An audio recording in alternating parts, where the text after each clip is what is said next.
de diálogo con la licenciada Laura Alcázar y con nuestra querida reina de Xochimilco, Alina Duarte. Fíjate que ayer, Manuel, entrevisté y le agradezco mucho al abogado Enrique Carpizo, de los Carpizo, pero creo que en su familia no le han de hablar muy bien que digamos a Enrique Carpizo por sus opiniones.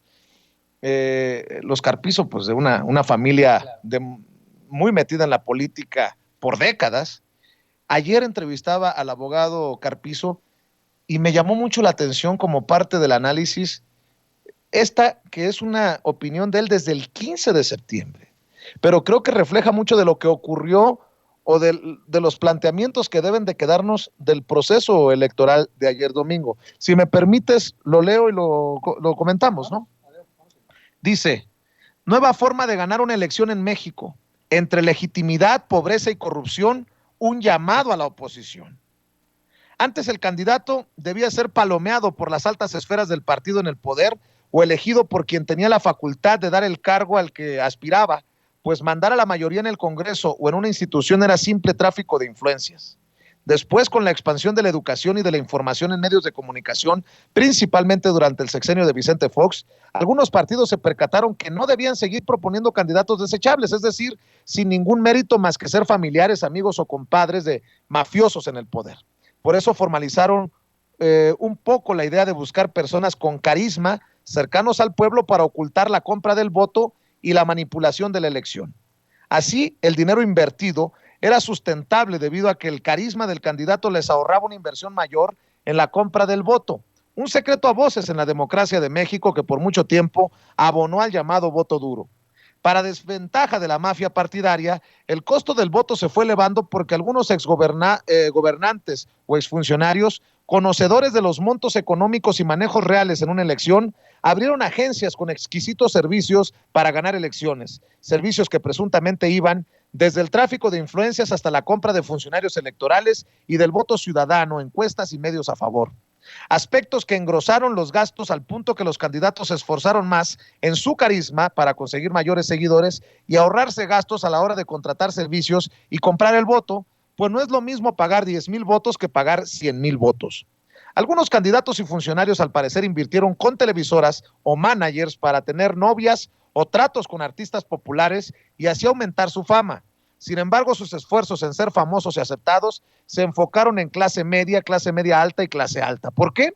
Porque al parecer en países ajenos a México una parte de la clase alta da dinero para comprar el voto o manipular la elección con tal de verse beneficiada en contratos o licencias. El candidato con el dinero de la clase alta, empresarios o funcionarios millonarios, adquiría sus herramientas para abobar a la clase media alta y alguno que otro de escasos recursos o despistado.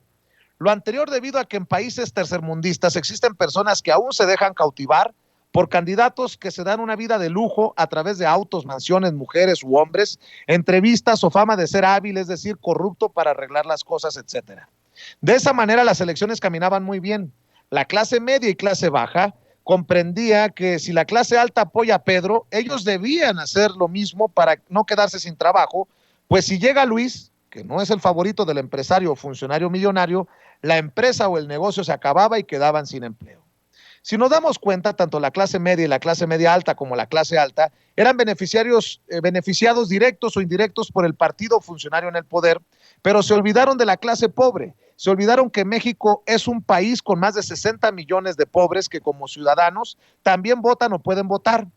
López Obrador se fijó en los pobres y ganó la confianza de la gente con menor ingreso, sin desdeño de algunos ricos. Por eso triunfó en la elección presidencial después de muchos años de hablarle al oído a los pobres.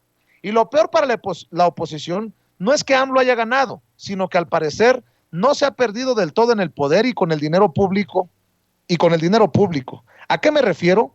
A que las mieles del poder no le han hecho olvidarse de millones de pobres mexicanos y a algunos les ha dado una pensión, apoyo o recursos que nunca habían tenido. Los políticos de ayer jamás pensaron que alguien se fuera a resistir al dinero y al poder para ocuparse de los olvidados en México, ni siquiera que alguien intentara pagar la deuda externa con tanta franqueza. Por eso, esa gente invisible que arruina los paisajes de Santa Fe, Ciudad de México o inunda el centro histórico de la capital del país, sigue al pie del cañón con AMLO. López Obrador se ocupa de los pobres y cada día les aumenta los apoyos, y si antes los mafiosos tenían que invertir 500 o 700 millones de pesos en la manipulación del voto para ganar una elección estatal, ahora deberán invertir el cuádruple, aspecto que no está siendo redituable. Los apoyos económicos a jóvenes, adultos mayores, desempleados, madres solteras, etcétera, son contundentes, y eso que solo se está haciendo lo que se debió hacer desde hace mucho tiempo. Ahora mi pregunta a la oposición es, ¿cómo piensan hacer para competir contra Morena o AMLO?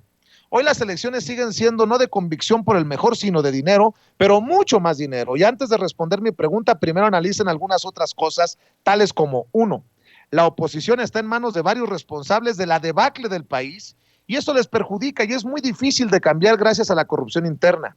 2, la oposición está económicamente quebrada y muchos empresarios no quieren saber de ustedes. 3, las elecciones hoy no partirán de que les hablen bonito a la gente o de que salgan en anuncios gigantes pidiendo apoyo.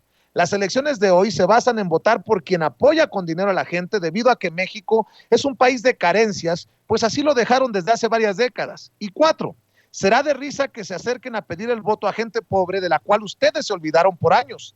Quienes quizá digan, claro, votaré por ustedes para perder lo que llevo ganado. ¿Esa es la estrategia, o siguen apostando al voto duro que ya no alcanza ni para el arranque? Para el lamento de algunos, Morena y López Obrador lleva 2 años de apoyo a la gente pobre, y eso encarece la inversión humana y económica en la elección.